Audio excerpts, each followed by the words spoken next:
मैं आपको तहदीस नेमत के तौर पर कहता हूँ, तहदीस नेमत के तौर पर, मैं अपनी बड़ाई के लिए नहीं कहता। आज इसलिए सिर्फ इजहार कर रहा हूँ कि मैं यही रात रही होगी या इससे पहली वाली रात रही होगी, मुझे अंदर ऐसा बंद कर दिया गया था कि दिनों रात भी मालूम ना पड़े। नमाजों के वक्त का ख्याल अंदाजे पे करना पड़ जाए। जिसको ऐसी हाई सिक्योरिटी कहा जाता है जहाँ परिंदा भी पर नहीं मारता, वो तो दुनिया भर को मालूम है मेरा जुर्म क्या था। हमारा जुर्म सिर्फ इतना है, जुर्म इतना ही है कि हक बोलता हूं बरमला, चाटना किसी के तलवे है नहीं फितरत मेरी। मैं आपको एक बात बता रहा हूं, 4 या 5 दिन से भूख और प्यास की शिद्दत थी। एक लुकमा भी मैंने खाया और पिया नहीं था, और मौत का इंतजार कर रहा था, शायद मौत आ जाएगी। लेकिन जिस जगह पर मैं लेटा हुआ था,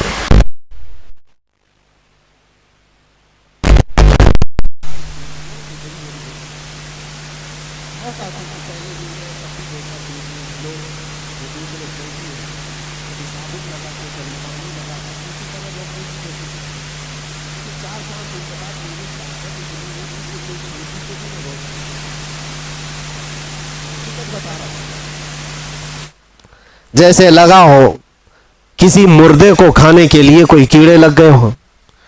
फिर दिल ही दिल में एहसास होने लगा कि शायद मेरी मौत हो गई होगी और ये कीड़े खा रहे होंगे, क्योंकि गशी आ जाती थी, गनूदगी आती थी, तो लगता था हम कोई दूसरी दुनिया में, कोई इंसान तो दिखते नहीं थे, सूरज भी नहीं दिखता है, अंधेरा है। 3 से 4 घंटे इस तरह से लेटे रहे। चूंटियां इधर काटेंगी उधर काटेंगी, गर्दन पे आ गई, चेहरे पे आ गई, जिस्म में आ गई। जाहिर सी बात है, लग तो रहा था इफ्तारी का वक्त करीब था। अब इसके आगे के मामलात जो मेरे साथ हुए वो मैं एक्सप्लेन नहीं कर सकता, लेकिन इतना बताना चाहता हूं, ताकत आई जिसने भी उठाया मुझे। कौन था, किसने उठाया, अल्लाह ही बेहतर जाने। जब उठ करके देखा, बिस्तर पर सारी चूंटियां पड़ी हुई हैं, चल रही है, रेंग रही है जिस्म पर, और मेरे रब्बे करीम का एहसान है से उन 50 नहीं 1000 चूंटियों में से एक चूंटी ने भी काटा नहीं था।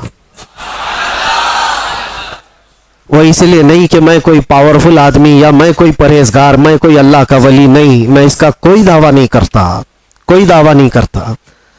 मेरी ताकत भी इतनी नहीं थी कि चूंटियों को निकाल कर अलग किया जाए। लेकिन और ये भी नहीं है कि कभी काटी नहीं, काटती हैं, अभी भी काटेंगी। अभी अगर हाथ पे रख दें तो काट लेंगी, पहले भी काटी है, मच्छर भी काटे हैं। ऐसे हम है नहीं कि हमको नहीं काटते, काटते हैं। लेकिन वो सिचुएशन जहां आदमी पूरी तरह से मजबूर हो गया हो, हाथ पैर हिला ना पाता हो, चूंटियां चढ़ गई हो और फिर ना काट रही हो, तब ये एहसास हुआ रब्बे जुल जलाल तू जहां जैसा चाहे अपने हबीब के गुलामों की हिफाजत करता है।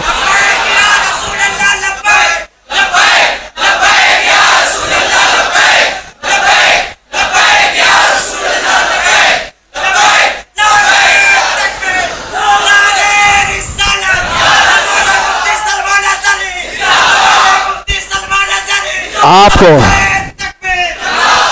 मुझे वो हदीस याद आई जब सहाबा इकराम रिज़वानुल्लाह ताला अलैहिम अजमईन की एक जमात को अल्लाह के नबी सल्लल्लाहु ताला अलैहि वसल्लम ने तबलीग के लिए भेजा था।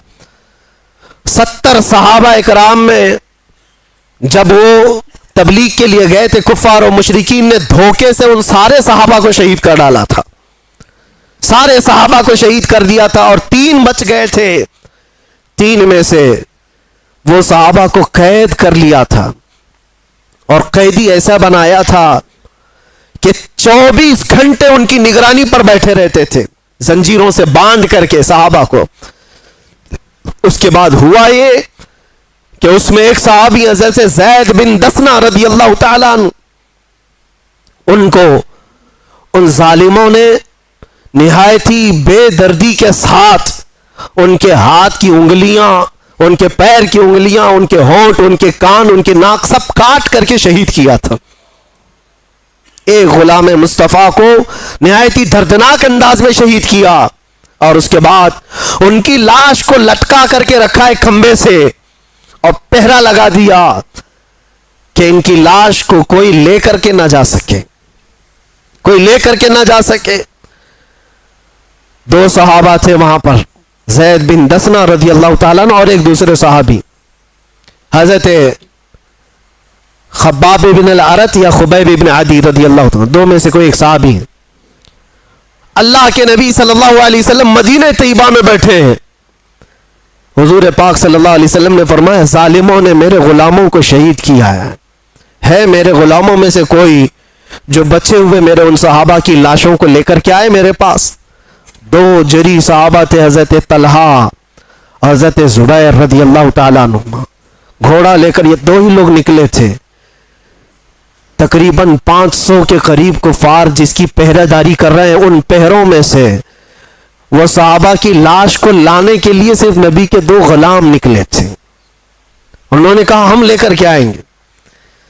और जब ये दो सहाबा निकल करके आए थे, रात में भी और दिन में भी पहरेदारी में बैठे हुए हैं कुफार और मुशरिकीन, दो सहाबा की लाशों पर।